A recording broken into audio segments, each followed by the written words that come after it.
Hey, Pete. Hey, how are you? I'm awesome. How are you? Are you holding up?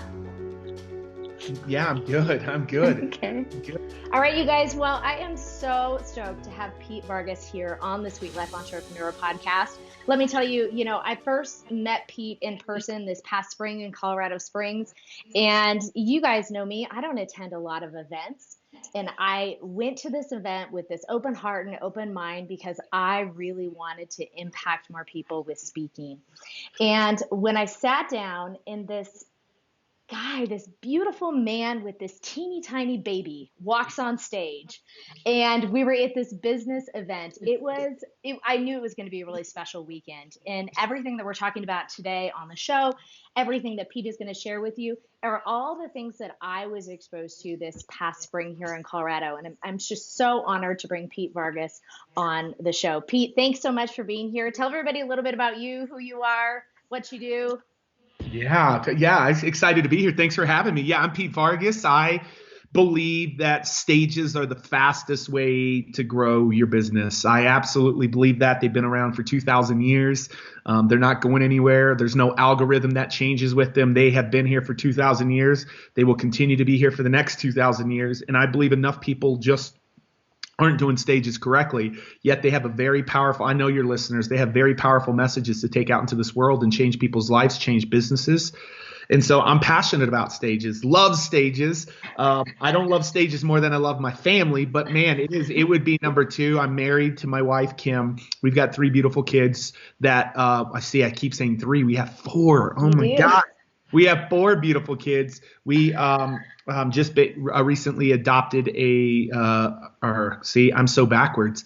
We just recently gave birth to our very first biological baby 6 months ago. She just turned 6 months, have four amazing kids. Our first three were adopted from very tough situations and circumstances, and thought we were complete with those three, love those three as though they're our own blood. And God just had a sense of humor a year ago and said, all right, 17 years of marriage. And I believe one of those things is he said, you've been faithful with what I've given to you, and I want to give you something else in return. And so we had a baby girl 6 months ago. It's our first time to get pregnant. And I love my family. And then, secondly, I love helping people get their message out on stages. Yeah. Okay, so you guys already know now why I love Pete and why you're going to love Pete with this episode. So a lot of our listeners, Pete, are social entrepreneurs. So they build for-profit businesses so they can make a lot of money and give a lot of money away, and really design their business around their family. So see why I told you guys you would love Pete. He's exactly like us, and he's definitely walking the walk and a really great leader in this space. Okay, so let's kind of pivot a little bit. Talk about the elephant in the room. And I have to say this because for me personally, this is the biggest thing. I mean, I've had this podcast now for almost 3 years. I can speak to anybody through a microphone. But initially, the thought of getting up on stage and having people stare at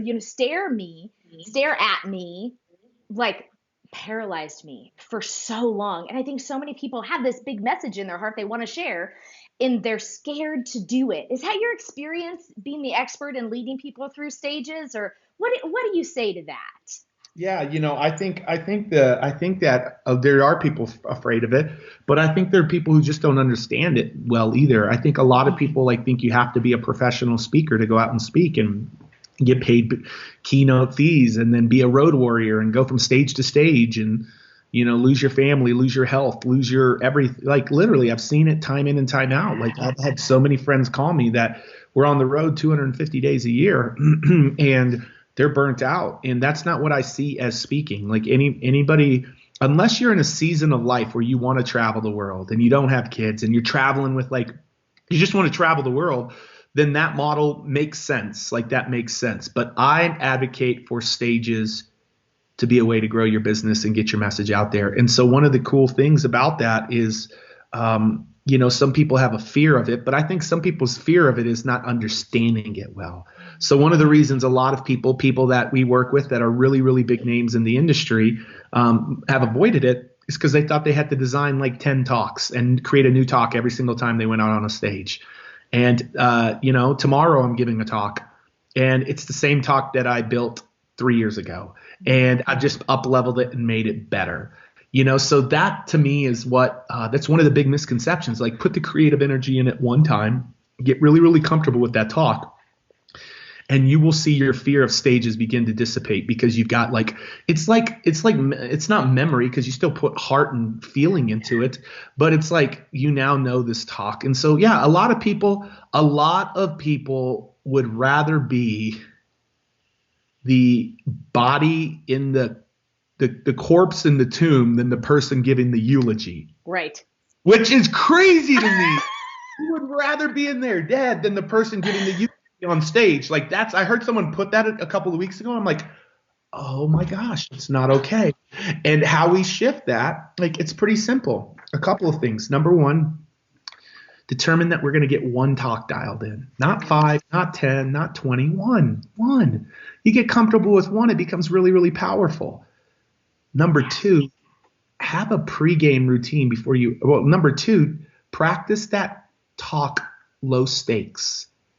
Practice it in the mirror, practice it in front of your family, practice it in front of 5 people at a little meetup in your local community, and get really comfortable with that talk with low stakes practice.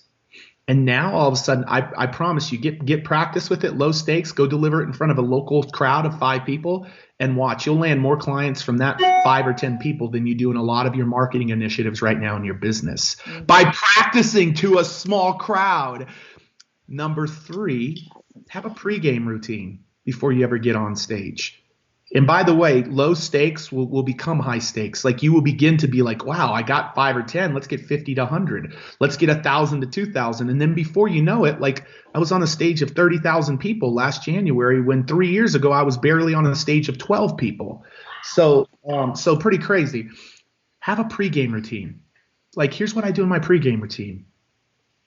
Michael Hyatt said this was the number one thing that had him overcome the fear of speaking.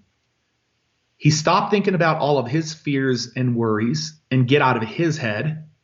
And he started getting in the head of the people in the audience. And how he did that, every one of your listeners knows that they have a key to unlocking something in people's lives, in their mindset, in their businesses, in their digital marketing, in their technology, in their coaching businesses. They know their content changes people's lives. They all know that. And if they don't know that, then we really need to do a little bit of work, a little bit of inner work on them. But most people know, I know I'm the best at stages. I just know it. I know I'm amazing at stages. But the problem is, when I'm backstage, I'm not thinking about the stages impacting people's lives. I'm thinking about the fact that I'm overweight. Literally, this was the thing I faced. I'm worried about that I'm overweight. And does this clothes fit too tight? Do I look okay on stage? What are the people going to be thinking about me? What are they going to be saying about me? What if my technology doesn't work? All of these other things are me in my own mind. And the simple shift is when you start getting out of your own mind and start getting out into their mind. And so now I just subtly change it to say, man, what if 50 people land 10 stages this next year? What if I show 50 people in this crowd to land 10 stages this next year? That's 500 stages. And if the average stage has, 100 people in it, that's 50,000 people's lives that are impacted because of what I'm about to deliver on this stage right now. And so I just start getting into their minds, and I start saying, Pete, give them the resources, give them the tools, give them the goods, so that 50 people can be on 500 stages this next year. And now all of a sudden, think about the energy in these two scenarios. I'm overweight. Is my zipper down? Is this clothes fit tight? Versus the transitioning out of your mind into their minds. And so that is a process I go through. I actually meditate on that. I pray, and then I dance. So I meditate, I pray, and I dance. That's what I do before stage. And then it doesn't stop there.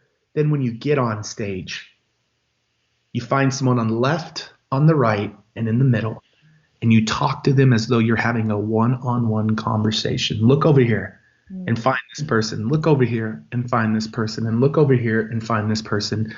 And here's the power of it. You have a one-on-one conversation. And I want to tell you what, that person I find has positive energy and body language. That's who I'm looking for in the audience. Over here, over there, and over there. If I see someone like with their hands crossed and their face, I'm not looking at that, but I'm looking to the guy or the lady right next to that grumpy old man who's like smiling, and I'm locking in on him or her every section. And here's the irony. As I have a one-on-one conversation, I can't even see the rest of the crowd. So when I was in front of 30,000 people at Grant Cardone's big 10X stage, I remember who I looked at on the left, in the middle, on the right. And the irony of it all is all three of them actually became customers of mine. Now, because it was like I was so locked in just talking to them. All of your listeners know how to have a one-on-one conversation. And so they're doing this thing in their head that it's so much bigger than that. And so that's the methodology of how you say, no, I don't want to be the one in the corpse. I want to be, or in the casket. I want to be the one on the stage. Like, that shift of, because people would rather die than be on stage. And that's how you begin to shift it right there. Wow, that's just insane. Oh, that just absolutely helped me. I know so much. Okay, so we're going to shift real quick and go over 3 key points. I mean, this is your secret sauce. This is your method. These are your 3 steps to using stages to grow your business. And they are story, stage, and scale. Can you give me just a brief explanation of each one of those? And I want to let you guys know you're going to get much more of Pete. We're going to make sure links to where you can find him and this amazing webinar he has coming up here is going to be in the show notes for this episode. So I know we're covering a lot of important information in a short period of time. But don't worry, you'll find all this in the show notes for this show. Let's talk about your methodology and why these 3 S's are so incredibly powerful in building businesses through stages. A lot of people out in the market, and I think your audience is completely different than this. A lot of people out in the market are these like theorists, or they're these like, folks that just kind of have this theory and these ideas of like, hey, here's how you change. And then you find out that they've never really done any of that in their business. And that drives me crazy. And so 3 steps aren't just like, oh, I think these 3 will work. No, they work. And I'll tell you why they work, is it comes from a place where I had a terrible relationship with my dad. My dad heard a speaker on stage whose daughter was the first girl killed at Columbine back in 1999. He heard this person in 2003. My dad, extremely abusive dad, my grandmother took me away from my dad. And after my dad heard this man speak, it's what literally prompted my dad to ask me for forgiveness for the abusive dad that he was growing up to me. He wrote me a letter and he said, I'm sorry for the father I've been. Here my son is having an impact on hundreds of kids' lives, and I can't have an impact on my only son's life. He asked me for a second chance to do things right, and told me for the first time in a long time that he loved me. Now, here's the irony, is I called that man. And that man, I said, why aren't you getting your message out to more people across the world? He felt like the best kept secret. And so many entrepreneurs feel like the best kept secret. He was like, I know I have something that will change education. Like if I can get into schools, we'll change the culture of schools. We'll end teen shootings. We'll end teen suicides. Like we can put a dent in that. The problem is I cannot get in front of them to make that happen. And I said, cool. I'm going to figure it out for you. And I figured out this whole methodology by like hustling. And what I did is I booked his very first stage. I sent some emails. I sent some phone calls. I made some phone calls, and I booked the stage, and it was in front of a dream stage, which is in front of your ideal clients. He thought parents and teachers were his ideal clients. And I want everybody to catch this. But it wasn't. And the reason I got so passionate about him is because of the letter that my dad wrote me. So I was very passionate about him. And so I booked. The problem was he was in front of teachers and students. That's not an issue. The issue is teachers and students don't control the budgets and the calendar. If we want to get in front of a lot of teachers and students, we need to get in front of principals and superintendents. And so as we got in front of principals and superintendents, the very first principal and superintendents conference we got in front of, there were like 400 in the room. I can't remember, 300 or 400 in the room. And literally from that one stage where there was no offer presented, an incredible talk on stage. Part 1 of this, what I'm about to teach everybody. The second thing, so your signature talk, he had to deliver that.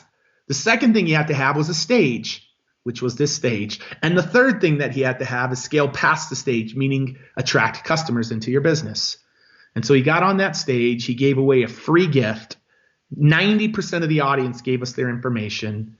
And in the next couple of weeks, he did more revenues from that one stage than he had done in the 12 months previous, by 5 times the amount.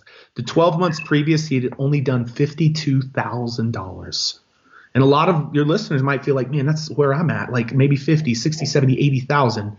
One stage, 5 times the revenues in 1 hour. Not 1 year, 1 hour. And so since then, we've went on to book 25,000 stages across the world. And those stages have generated tens of millions of dollars of products and services that have come. And there are 3 key things that each of your listeners needs to begin to incorporate as they choose to use stages in the next 12 months. Because mark my words, if you follow this system, the next 12 months, I believe, will be the biggest 12 months that you've ever had in your business, which means you'll be able to do more socially, give away more, and just everything else. So first part is your signature talk. Your listeners need to know that they need to have one signature talk. And one. And whether they're delivering in 5 minutes or 60 minutes, the framework's the same. It's a pretty simple 4-part framework. This framework I'm about to give you, you can use on a podcast, a live stream, a coffee house, a phone call, a big stage, a small stage, a digital stage, a physical stage, and all of the above. So it's 4 parts. You start with the heart. People want to know, they want to connect with you right out of the get-go. And then the next thing they want to know is they want to know that you're ordinary, that you've been in their shoes, but you've also done something extraordinary that they haven't done or that they want to do in their business or in their life. And so that is the opening heart. Opening heart is human connection, helping people see that you're ordinary just like them, but yet you're extraordinary. Then you go to the head, which is the biggest piece of your time. You teach to the head now. Their hearts are open. Their guards are down because you connected with them. Now you teach them their genius. You teach them the framework from moving from the ordinary to the extraordinary. It's your process to change. And so that's the second piece of the framework is the head. The third piece is the hands, the call to action. You're either going to collect order forms if you're allowed to make an offer, which is very few times, or you're going to collect their leads, going to collect their names by giving them away a free gift, away. That's the third part of the framework. We need to capture their names so you can follow up with them. And then the fourth part of the framework is you close with the heart. That's where you close it down. When you will begin to use that framework to design one signature talk, this will become the greatest marketing tool you have in your business. Pete, thank you so much for sharing that in such close detail. This is your methodology. This is what I learned from you. So many other people have learned this from you, and it's your story, Brian. I mean, this is your thing. This is what you do to help people change lives. And for those of you guys that are listening and you are starting from scratch, some of you I know have been on podcasts. Some of our listeners have been on stages, but you don't really feel like you're leveraging that well. So whether or not you are new to this and completely starting from scratch, or you have done speaking before, but you just really aren't nailing it. You just really aren't getting any traction whatsoever. There really isn't a strategy behind it or a plan. Then this is a really excellent episode for you to listen to, and some incredible special things we have coming up here in partnership with Pete. We'll make sure are in the show notes for this particular episode at sweetlifepodcast.com/146. And just in closing, I just want to share a story. During your event, I forgot when it was, when I was at this event with this group full of people that all had a mission on their heart, and you were helping us implement and just really taking that message to become the mission to the world. You had us write down our big, crazy goal. And you had everybody write these goals. And those of you guys that follow me on Instagram, I posted this all over Instagram. It's really a moving thing. when you're talking to people about their message, and this is the greatest, podcast audience to really talk about this because of their desire to give more than just making money. How can you express the power of sharing your message and your overall purpose? I mean, I can from a business standpoint. We always do it here on the show, but I would just love for you to just share in closing with our listeners how your core purpose aligns with your business, why that's so important to you, just to help them to have more inspiration incorporating that in their business as well. I'm going to do that. And I so respect and honor the fact that kind of my timeline today. And I'm going to break my own rules and go about 4 minutes longer because I know you're being honoring to me today. But I'm not going to open loop and leave them because that's not who I am. And that's not who I am. There's point 2 and point 3 that we didn't talk about, but I promise you I will close with that here in just a second. So I'm not a guy that loves open loops, and so I don't want to open loop you. So you now have this talk, right? You have this talk. You now have to take it to stages. And here's what I want your audience to know. There are 8 digital stages that exist: podcasts, live streams, blogs and vlogs, webinars, summits. I could go on and on. But there's these 8 online stages, and these are digital or virtual, whatever you want to call them, online, digital, virtual. And then there's 8 offline, physical, analog types of stages. And what I want to really present as a big idea for your audience is the people who control those stages. We call them meeting planners or event planners or stage controllers. The person who controls the stage, what they want for you to present to them is to show them that you can solve a problem for them. And when they can see that you solve a problem for them, you begin to land their stages. And literally, I think about Karen Worstell, who wanted to start and launch her business, chief information officer for Microsoft, I believe, and wanted to replace her full-time income in 0 to 6 months. She had a great full-time income. And the only strategy, she didn't use Facebook ads or funnels. And I'm not saying any of those things are bad. They're all good. I use them all. But she needed to get some income in her business immediately. And she went and took to one stage and attracted customers.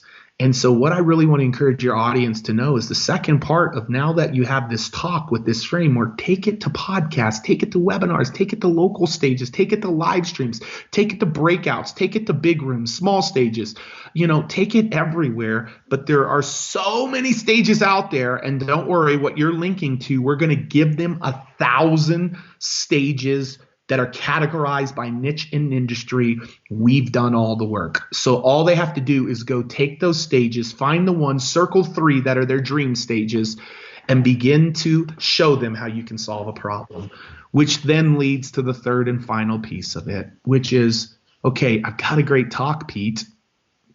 I got it. I'm on stages.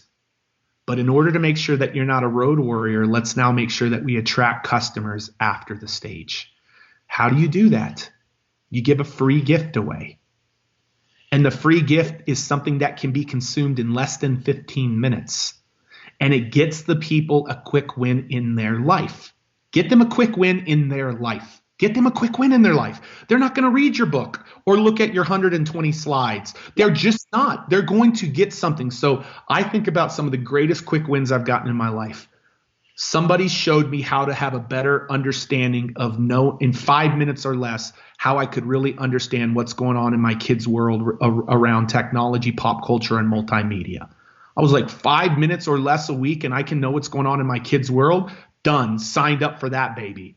And then when they sent it to me, I was like, wow, this is amazing. And then they got me a quick win. So I bought their whole year subscription because the 5 minutes I saw their genius. They got me from A to B, but as a parent, I wanted to go A to Z. I hope people can see this. Another incredible free gift somebody gave me. Hey, I want to give you the guide on how you can rent your house back to your company X amount of times a year. And I got this guide. I consumed it in 15 minutes. I went over it with my accountant. I did it. It saved me over $10,000 in taxes. And all of a sudden, when they followed up with me about their $25,000 program, no brainer, because you had already made me my money back. Not quite, but you had made me some money where I saw you help get me from A to B. Now, when you follow up with me, Now I want to work with you. So the way that you scale a stage is by getting them a quick win with a free gift. And it doesn't stop there, and then following up with them. And now all of a sudden, the stage doesn't become worth a few $1,000s. It becomes worth tens of thousands of dollars or hundreds of thousands of dollars. Or the stage of 30,000 people that I was on, my dad was there, and I told that audience my BHAG, the same thing that you wrote down at my conference. I told them my BHAG. My big, hairy, audacious goal, thanks to Jim Collins. What is your mission? Like, what is that big thing that you're fighting for? All of you listening right now, mine was to help put our customers on 1 million stages by 2027. And we introduced that at the beginning of 2018. And in 18 short months, our students have already landed 47,000 stages across the world. And I told that stadium that day, do you realize you 30,000 people are all I need to hit that BHAG? You're it. You're all I need to hit that BHAG. And they sat there, and it was the first time that my dad had ever heard me speak and tell our story, our forgiveness story. And he heard me. And at the end, as I honored him, because my dad got a second chance to be a father, he had another baby. And my dad today is the most incredible father to my baby brother, who's only 13, 14 years old. And my grandkids, like, my dad got a second chance to do things right. And it all happened because of him hearing a person on a stage. That day, as that got shared and my BHAG got shared, and all of your listeners have their own mission that they're trying to take. That day, we didn't see 10,000 or 100,000 or even $1 million in revenues generated. We saw millions of dollars generated from one stage, 1 hour, from the power of a stage. And so that's why I want your audience and your listeners to take this seriously. That's why I want them to really subscribe to the training that we're giving, because we're going to go deep. This is a training we've charged $2,000 for in the past. And the only thing that we're charging right now is nothing, because of the fact that this training is literally to show them like the inside and out around all three of these pieces. But I didn't want to open loop it and leave the part 2 and part 3. So we got it. There we go. You're an awesome guy. Thank you so much, Pete. Thanks so much for your time and everything that you're doing, and for giving us and our team a chance to be a part of what you're doing and speaking here. I can't wait for everybody to join your training this week, and truly a blessing and powerful, powerful strategies and framework, you guys.